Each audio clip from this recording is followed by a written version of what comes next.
Matapos ang hearing sa pag-amyenda sa konstitusyon ng bansa sa Senado, susuyurin naman ngayon ng mga senador ang iba't ibang parte ng bansa para makalikom ng opinyon at pananaw tungkol sa Tsa-Tsa. Sa Luzon, hiningan ng opinyon ng mga opisyal ng pamahalaan at ilan pang sektor sa idinaos na public hearing sa Baguio City. Dumalo rito si Senator Sonny Angara, Senator Loren Legarda, Senator Christopher Bongo, Senator Ronald Bato de la Rosa at Senate President Juan Miguel Zubiri.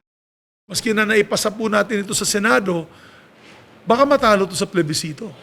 Yeah, if you have 88% against it, obviously, right now, kung magkaroon ng plebisito, talo ito. So sayang naman ang hirap na ginagawa po natin mga hearings at ano-ano pang consultation. Dito pinag-usapan ang mga economic provisions ng konstitusyon sa foreign ownership, advertising industry at basic education. Inihayag ni Mayor Benjamin Magalong ang pagsuporta sa pag-amyenda sa konstitusyon sa paraang Constitutional Assembly. An amendment to the Constitution demands careful and an in-depth study, analysis of risk, and this public hearing establishes our legislators' earnest steps in that direction because it is our hope in the Metro Police Development Authority that whatever result is had from these public hearings, it is always in pursuit of the best interests of our country and its people. Suportado rin ito ni Congressman Mark Go.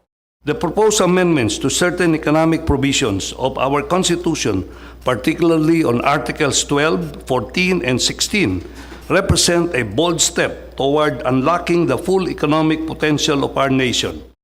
Naghayag din ng suporta sina Benguet Governor Melchor Diclas at Sangguniang Panlalawigan ng Ilocos Sur Board Member Eric Singson.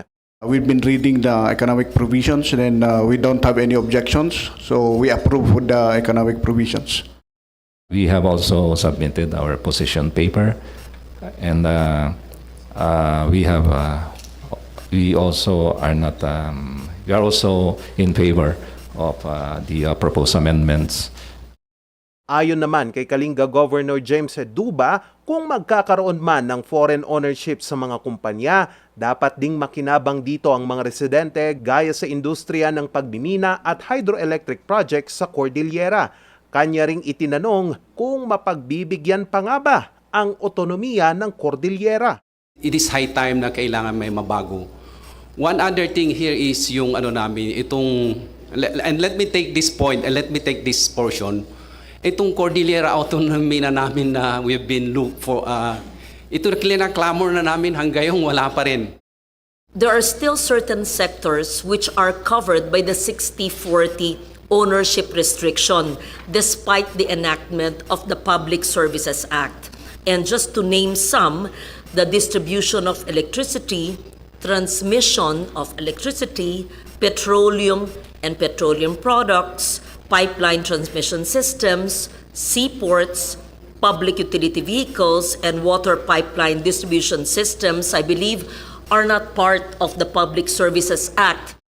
Naungkat din ang potensyal pa ng Cordillera sa power generation. Ayon sa Benguet Electric Cooperative, malaki ang naghihintay na oportunidad ng foreign investment sa bansa pagdating sa renewable energy.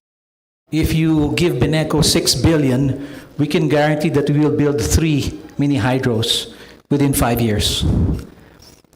That's almost 60 megawatts of power, which will generate over half of our requirements for 1 million consumers, and also reduce the kilowatt per hour by almost 40%. We can guarantee that through renewable energy.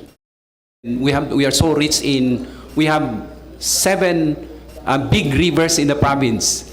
It's a tributary to the Chico River, and we cannot develop those because we lack investors. Ayon kay Senate President Juan Miguel Zubiri, kailangang isali sa pagpapabilis ng pagproseso sa mga ganitong proyekto ang NCIP. Pero anya, hindi naman ito pagsasawalang bahala sa mga karapatan ng mga indigenous groups. Ang sinasabi ko, let those local businesses, these businesses work with the IPs on how matulungan sila, paano natin matutulungan itong mga communities na ito. Bukas din ang Department of Education sa gagawing pagbabago sa konstitusyon. The insertion of the qualifier basic in the amendment is accepted considering that it is the status quo and will not affect the present condition and policies of the Department of Education on the matter. Hinikayat naman ni Senator Loren Legarda at Senator Ronald Bato de la Rosa na huwag mag-atubiling magbigay ng suhestyon ang mga opisyal para sa tsa-tsa kahit na ito'y kontra sa pag-amyenda.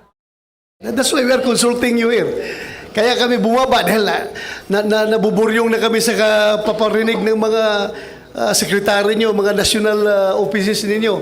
Gusto namin bumaba dito sa inyo, sa Cordillera, baka mayroon kayong ibang opinion.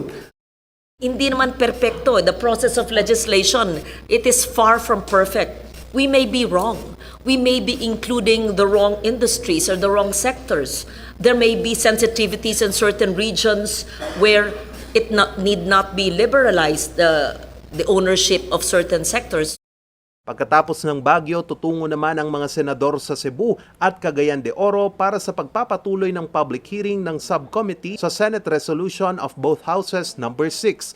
Ang kanilang makakalap na suhestyon ay pagsasamahin sa isang committee report sa pagbalangka sa pag-amyenda ng konstitusyon. Ayon kay Senate President Miguel Zubiri, may mga senador pa silang kailangang kumbisihin para sa pagpasa ng tsa-tsa. Charles Nicolimon para sa Luzon Headlines.